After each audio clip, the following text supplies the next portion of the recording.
अगर आप दिसंबर के महीने में गेहूं की बिजाई कर रहे हैं तो आपको ऐसी किस्मों का चयन करना चाहिए जो 120 से 30 दिन के अंदर पक्के तैयार हो जाए और गर्मी के प्रति सहनशील हो। नमस्कार किसान साथियों, मैं हूं Ashok Sharma, PhD research scholar, Chaudhary Charan Singh Haryana कृषि विश्वविद्यालय हिसार। किसान साथियों, आज हम बात करेंगे गेहूं की 75 किस्मों के बारे में। अगर आप किसी भी कारण से गेहूं की बिजाई नवंबर के महीने में नहीं कर पाए हैं और दिसंबर में आप गेहूं की बिजाई कर रहे हैं तो आपको ध्यान रखना चाहिए कि ऐसी वैरायटियों का चयन करना है जो कम समय में पक्के तैयार हो जाती हैं, यानी 120 से 30 दिन के अंदर पक्के तैयार हो जाती है और गर्मी के प्रति सहनशील हो।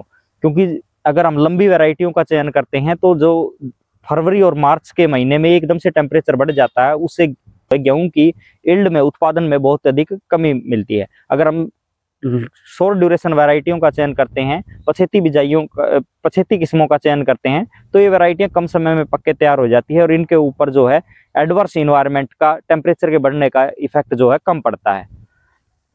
आपको दिसंबर की बिजाई यानी गेहूं की लेट बिजाई में एक चीज ध्यान रखनी है कि जो बीज आप नॉर्मल बिजाई के समय में 40 किलो प्रति एकड़ के हिसाब से हम लेते थे, हमें 75 बुआई में हमें 50 किलो प्रति एकड़ के हिसाब से बीज लेना है। तो चलिए अब जानते हैं वैरायटियों के बारे में।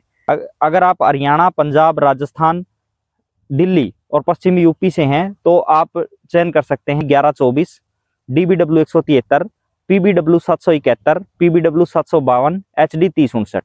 किसान साथियों, ये वैरायटियां 75 किस्म की वैरायटियां हैं। इन किस्मों का चयन करके आप अच्छा उत्पादन प्राप्त कर सकते हैं।